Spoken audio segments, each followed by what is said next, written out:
The New York Knicks finished last season 47-35, fifth in the Eastern Conference. But you know what? They made it to the second round in the playoffs, first time in a long time. Let's dissect their first 10 games.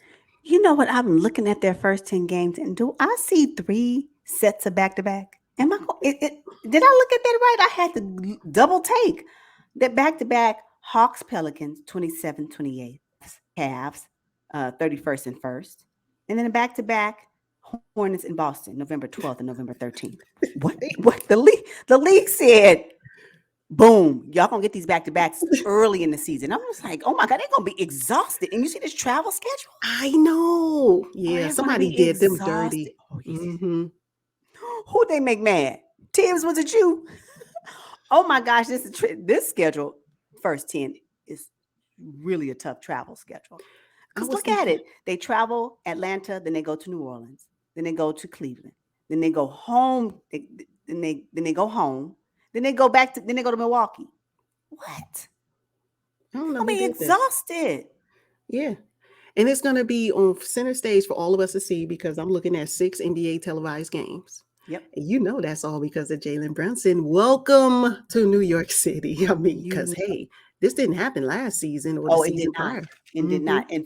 In fact, let me count the ways. In fact, last season, the New York Knicks had, wait, hold up, 16 televised games. They got 25 televised games this season. 25? Yeah, Y'all, it was Jalen Brunson that brought that on. Absolutely. absolutely. Yes. Yes, yes, yes. Uh-huh. Mhm. Yeah, I'm looking at 4 games in 6 nights, 3 sets of back to backs. I just couldn't believe it. I said, oh, wait, maybe this is a typo. There's no way the NBA did them this dirty. No, the NBA did them dirty. And aside from that, they're going to have to they're going to be living out of a suitcase for the first 10 games. Isn't that crazy? Hmm. Isn't that crazy? They start off the first 10 with Boston and end the first 10 with Boston. What is going on? What is Yeah. going on? Yeah, it's gonna be rough. It's gonna be rough. You know, the game that I have circled on my calendar are the games against the Cleveland Cavaliers because if you remember last season, they kicked the Cavs out in the first round. That wasn't supposed to happen. It wasn't supposed to happen when they acquired Donovan Mitchell. The That's Cavs were right. supposed to go deep into the playoffs. The That's New York right. Knicks had other plans. So I was like, yeah, this is going to be a revenge game.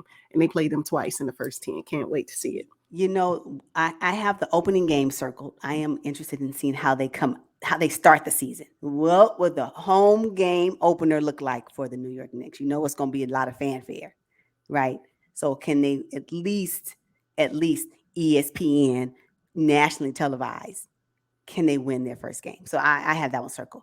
But another one that I have circled that's pretty intriguing is the one against the Clippers with Hmm. PG and Kawhi, because last season um, the Clippers won the series.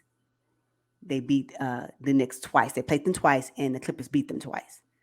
What will that look like for this season? So I want to see what that matchup look like. Will Kawhi play? Will Paul George play? No. What will we be looking at? And so I have the Knicks and the Clippers, a game that's circled for me. Yeah. Okay. I don't have that one circle, but I do know that they play for contenders. You know, the Boston Celtics, home Mhm. opener. Cleveland Cavaliers, the Pels. I don't even, I have the Pels, but it's kind of like maybe, maybe not. And then the Clippers. Anytime you got to play the contenders in your first 10, when you still trying to work out the kinks and get this, Tibbs is going to be working with his starting lineup. I think Tibbs gonna be making a lot of changes in that first 10.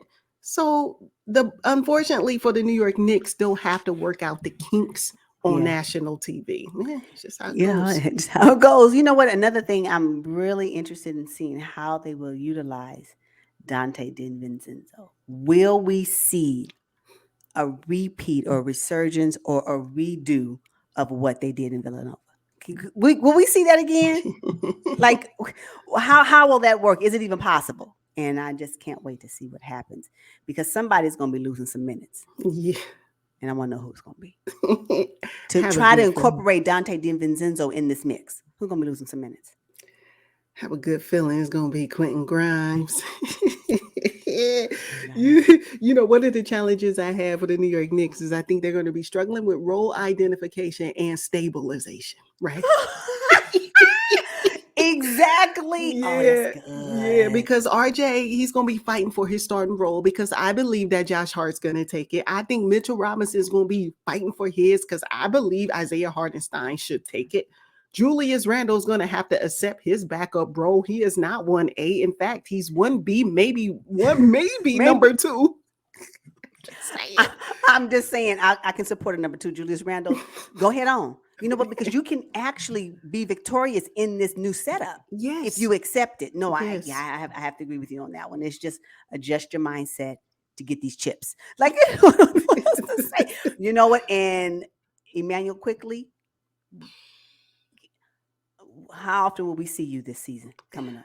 Because if Jalen Brunson is healthy, you may not even you may touch the floor a few minutes each game. Like, no, I'm That's it. serious.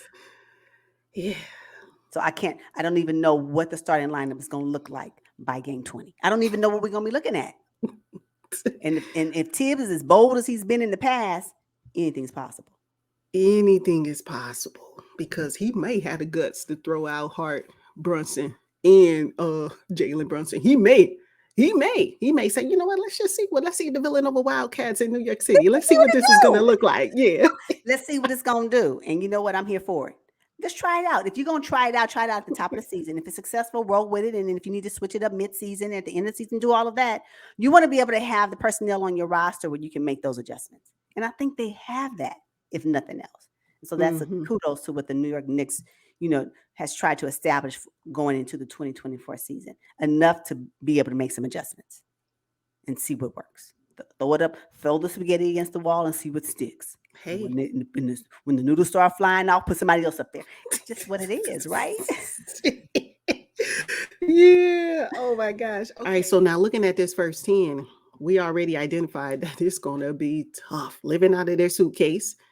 3 sets of back-to-backs. How many games will the New York Knicks win? I got them winning 7. Oh, I think it's going to be a good start to the season. Yes, I have them winning 7. I mean, we're talking about Jalen Brunson. If he's rested enough, because he's going to be just finished playing Team USA, and I think his momentum will still be there. Yeah, and I just see Julius Randle should be rested enough. Hopefully, him and Thibodeau had their discussion about his role. He's willing to accept it, to go deep, right? Sometimes you got to be the one to just say, okay, if I do this, it can help propel us. Because I still think Julius Randle is still that guy, just not that number 1 guy, but he's still the guy, right? He's still a guy. So yeah, I have him winning 7. Okay. What you I got? have them going 6-4 in their All first right. 10. That's fair. Still a winning record, but those revenge games against the Cleveland Cavaliers in their home and also in Cleveland. I'm okay with. I think they're going to win both of those games. I think they're going to win both. Yeah, I have them losing against the Bucks on November 3rd, the Clippers on November 6th, and Boston on November 13th. They're just going to be exhausted. They're going to be exhausted. Yeah. They're going to be exhausted. Yeah, and they're not necessarily a young team. They're No. right there. A lot of guys in their primes right now. Okay, Which one? I have them beating the Boston Celtics. Oh yeah, in the Garden. Oh, Right, for the opening night. season opener. Oh, yeah, me too. Yeah. Yeah. I have them beating them. I also had them beating the Atlanta Hawks. Like, Yep. what's going on in Atlanta? Nothing. I had them losing to the Pels. I do. Second night of a back-to-back. The Pels are a young team, probably run them out the gym. So yeah, I have them losing to the Cavs because it's a revenge game on TNT. But then I have them beating the Cavs as well, right? So it's a split.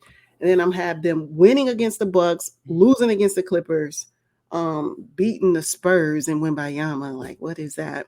Beating the Hornets because they just can't hang with the New York Knicks. And then I have them losing against the Boston Celtics to finish up their first 10. Oh, okay, we're about what I just you have the Pelicans. I cannot.